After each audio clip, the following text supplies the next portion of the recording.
दोस्तों, अभी मुक्तेश्वरानंद फिर चर्चा में है। और अभी मुक्तेश्वरानंद है वो चर्चा इसलिए नहीं होते रहते कि वो कोई ज्ञान की बात या कोई सत्संग कर रहे हैं या कोई धार्मिक डिबेट या धार्मिक ऐसा उनका कोई स्पीच आया हो, उनका जो सत्संग आया हो जिसको सुन के लोग या वहाँ पे ऐसी कोई बात हुई हो, वो हमेशा कुछ ना कुछ विवादों से घिरे रहते हैं। अभी अभियुक्तेश्वरानंद, और देखा जाए तो उनकी आइडियोलॉजी भी पॉलिटिकल काफ़ी है, मतलब वो धर्म से ज़्यादा पॉलिटिकल ज़्यादा हो गए हैं।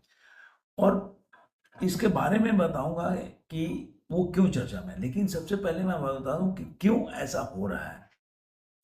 देखिए, कई बार क्या होता है ना कि संत का मतलब क्या होता है, जिसमें अहंकार ना हो, क्रोध पे विजय पा गए हो, क्रोधित ना हो, और जिसे होता है ना कि इच्छाओं को अपने बस में कर ले, कंट्रोल में कर ले, तो उसको संत बोलते हैं।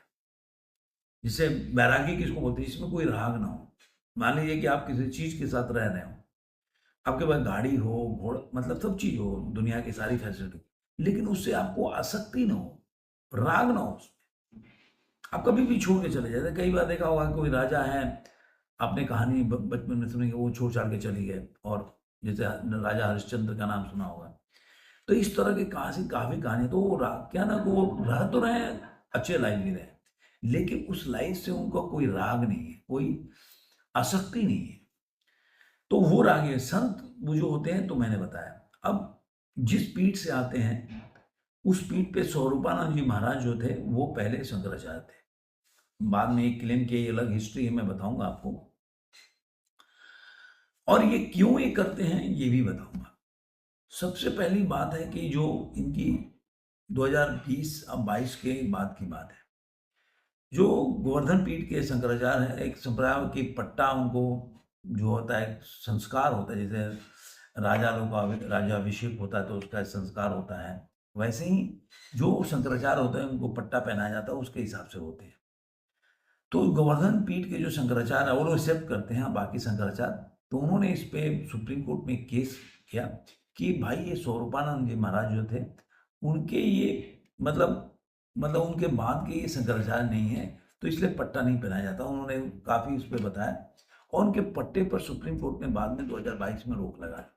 तो एक तो सबसे पहले वो शंकराचार्य नहीं, क्योंकि जब तक पट्टा उनका पट्टा का संस्कार ना हो तब तक वो नहीं हो पाएंगे।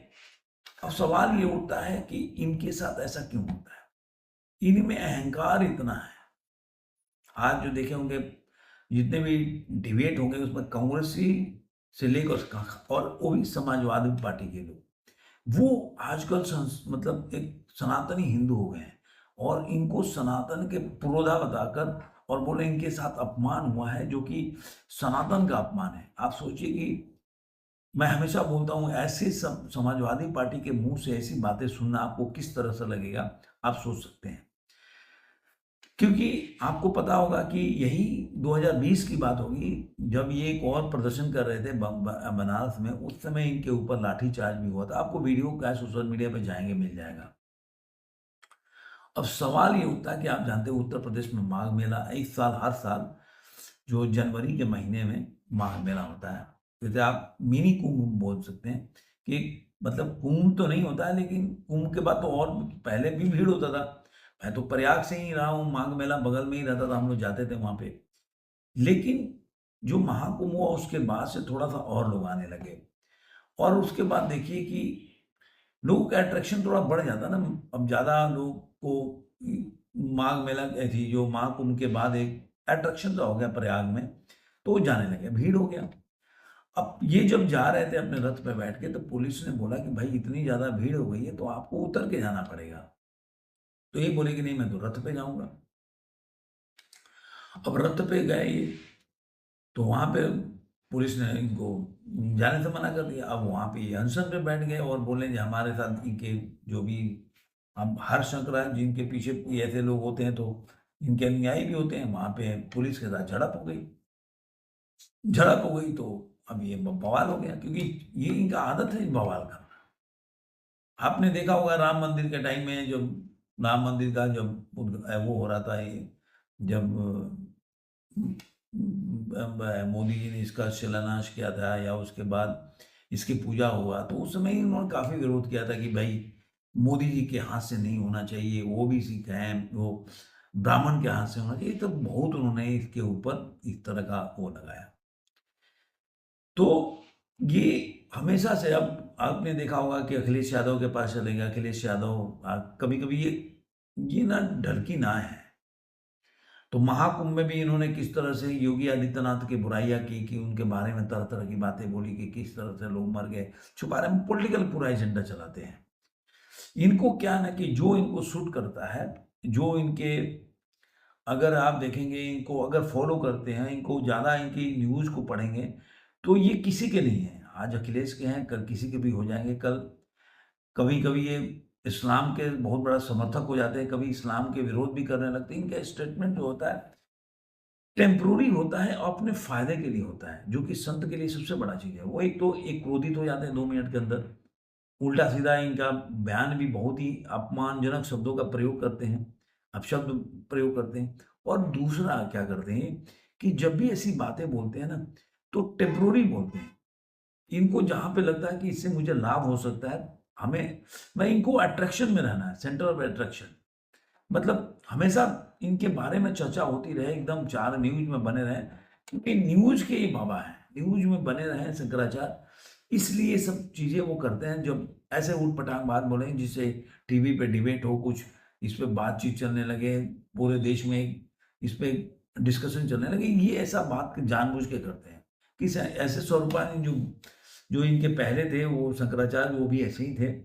आपने देखा होगा कि एक बार मोदी जी के बारे में सवाल पूछा कि प्रधानमंत्री बनते तो एक को थप्पड़ भी मार दिया था। तो आप सोचिए कि वो उस तरह के शंकराचार्य वो भी थे।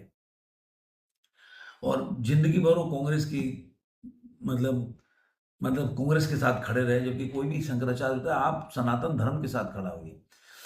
कोई भी, हम नहीं बोलते कि कोई भी धार्मिक व्यक्ति हो वो बीजेपी के साथ खड़ा हो, आप राष्ट्र के साथ खड़े रहे। आप जहाँ पे लगता है कि धर्म धर्म जैसे कि कोई आदमी महाकुंभ के बारे में गलत बयान कर रहा है, तो आप ये भी बताइए कि दुनिया में ऐसा बड़ा आयोजन, सफल आयोजन बोल सकते हैं, कहीं नहीं हुआ। आप कई जगह देखेंगे, मक्का में भी बगरदर में कितने लोग मरेंगे। आप जाएंगे तो आप कितने, आपको सोशल मीडिया पे या इंटरनेट पे आपको ये सब ज्ञान आपको मिल जाएगा, नॉलेज क्या क्या कहाँ पे क्या हुआ। और जो महाकुंभ में जितना गैदरिंग हुआ था, उसके सामने कुछ भी नहीं हुआ, फिर भी वहाँ पे हादसाएं हो गई। तो इस हिसाब से देखा जाएगा तो काफ़ी उन्होंने, योगी आदित्यनाथ ने काफ़ी उसको अच्छे तरीके से संभाल कर किया। तो वहाँ पे आपको अगर क्रिटिसाइज़ करना था तो धर्म के बारे में गलत बयानी नहीं करना चाहिए था, ऐसा। लेकिन ये इनको तो अपनी इनकी जो ईगो है ना, वो सैटिस्फाइड होना चाहिए। तो अब ये वहाँ पे बैठ गए धरने पे, और जितने भी जो लोग, जो समाजवादी पार्टी के लोगों ने इनके ऊपर डंडे भी चलाए, वो आजकल बहुत ही बड़ा सनातनी और इनको सनातन का पुरोधा मानने लगे। अब सवाल ये उठता है कि ऐसे संत कि आखिर आखिर लोग कैसे इज्जत करें, लोग कैसे इनको शंकराचार्य माने, जब तुम्हारे अंदर इतना क्रोध भरा हुआ है। अब यहीं पे देखेंगे तो ज्योतिषपीठ के जो शंकराचार्य हैं, उन्होंने भी इनके जो नियुक्ति पे आवाज उठाया था। अखाड़ा परिषद के अध्यक्ष महंत रविंद्र पुरी ने, कि शंकराचार्य अभिमुक्तेश्वरानंद की नियुक्ति पर सवाल उठाए, और वहीं पे गोवर्धन पीठ की तरफ से भी जाति प्रमाण पर विवाद खड़ा किया। तो ये सब इनके साथ चलता रहा है। और ये जो है अभी इनके, अब मैं कुछ बातें इनके बारे में बता दूं कि ये इनका हिस्ट्री क्या है। तो ये जो अभी सन्यासी अखाड़े ने स्वामी स्वरूपानंद सरस्वती के निधन के बाद स्वामी अभिमुक्तेश्वरानंद को ज्योतिषपीठ का नया शंकराचार्य बनाने से इनकार कर दिया। ये मैं दैनिक जागरण पढ़ के बता रहा हूँ। नया शंकराचार्य बनाने से इनकार के गुजरात की द्वारका शारदा पीठ और उत्तराखंड की ज्योतिष पीठ के शंकराचार्य का 11 सितंबर को उनके आश्रम में निधन हो गया था। इसके बाद स्वामी स्वरूपानंद की वसीयत के आधार पर स्वामी स्वरूपानंद सरस्वती के निजी सचिव और सिद्ध सुबोधानंद महाराज ने अभिमुक्तेश्वरानंद को ज्योतिष पीठ का नया शंकराचार्य घोषित किया। इस घोषणा को लेकर निरंजन अखाड़े के सचिव अखिल भारतीय अखाड़ा परिषद के अध्यक्ष मोहनपुरी ने दावा किया कि अभिमुक्तेश्वरानंद की नियुक्ति नियमों के खिलाफ है। उन्होंने कहा कि शंकराचार्य की नियुक्ति की एक प्रक्रिया होती है जिसका पालन नहीं किया गया। उन्होंने बताया कि नए शंकराचार्य की नियुक्ति की रणनीति बनाने के लिए 7 अखाड़े जल्दी बैठक करेंगे।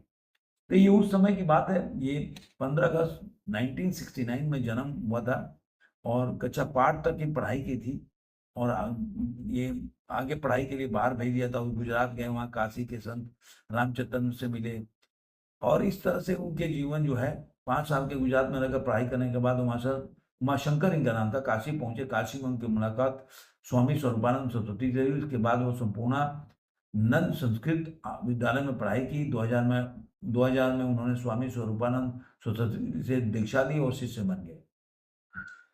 उमा शंकर पांडे से वह अभी मुक्तेश्वरानंद बन गए। और तो इस तरह से उनकी कहानी है कि किस तरह से वो बाद में उनके लंबे समय तक जब बीमार चल रहे थे, बेंगलुरु में उनका इलाज चल रहा था, लेकिन वहां पे उनका निधन हो गया। लेकिन ये इनका जो हमेशा से लोगों ने विरोध करते रहे और इनका जो इतिहास रहा है ऐसे ही रहा, वो हमेशा ऊट पटांग बांधों के लिए, इसलिए ये कभी भी ये पूरी तरह से विवादों में घिरे रहते हैं, जो कि एक मतलब अगर देखा जाए तो किसी भी शंकराचार्य के लिए ये अच्छी बात नहीं है कि कोई भी इनके। अब सवाल ये उठता है कि जितने भी कई संत ऐसे आपको मिल जाएंगे इस समय कि लोग जो है, जो आपने महाकुंभ को जो फॉलो करे तो उस समय भी काफी लोग योगी आदित्यनाथ के साथ खड़े हुए, ये अकेले पड़ गए थे। अभी भी काफी संत जो हैं योगी आदित्यनाथ के साथ खड़े मिल रहे हैं और ये अकेले पड़ते नजर आ रहे हैं, लेकिन इनका तो काम है विवादों में रह के भी न्यूज में रहना। तो देखिए अभी आगे आगे क्या होता है, जिस तरह से ये इन्होंने मोर्चा संभाल के और बैठे हुए हैं, तो क्या होने वाला है वो तो आने वाले दिनों में पता चलेगा। लेकिन इनका जो विवाद से पुराना रिश्ता है और ये उस समय भी जो महाकुंभ के टाइम में चाहते थे कि योगी आदित्यनाथ की सरकार को कैसे गिरा दिया जाए, किस तरह से उसके खिलाफ एक ऐसा मतलब एक वो घेराबंदी किया जाए जिसकी वजह से वो तो या तो रिजाइन कर दें या छोड़ दें। तो इनके दिमाग में कहीं ना कहीं होता है कि भाई एक वो छोटे संत मानते होंगे कि वो मुख्यमंत्री है और मैं कुछ भी नहीं हो पाया, और शंकराचार्य भी बहुत लोग नहीं मानते इनको। तो ये किसी न किसी तरह से ये, और इनका स्टेटमेंट भी है योगी आदित्यनाथ के खिलाफ कि वो चाहते हैं कि योगी आदित्यनाथ की सरकार कैसे गिरे। कांग्रेस पार्टी है या समाजवादी पार्टी है, ये चाहते थे पहले से ही, महाकुंभ के टाइम से ही योगी आदित्यनाथ को हटाना चाहते थे। तो अब योगी आदित्यनाथ के साथ ये जितने भी पॉलिटिकल पार्टी हैं वो योगी आदित्यनाथ के पोस्टर को जला रहे हैं और रैलियां निकाल रहे हैं, जगह धरना दे रहे हैं। तो जो ये चाहते थे वो हो गया, लेकिन ये लड़ाई कहाँ तक जाएगी वो देखने वाली बात होगी, क्योंकि ज्यादातर जो संत है इस वक्त योगी आदित्यनाथ के साथ खड़े हैं। तो ये कितना पॉलिटिकल एक पावर लेकर और कितना एक उत्तर प्रदेश में माहौल खराब कर सकते हैं वो देखने वाली बात है।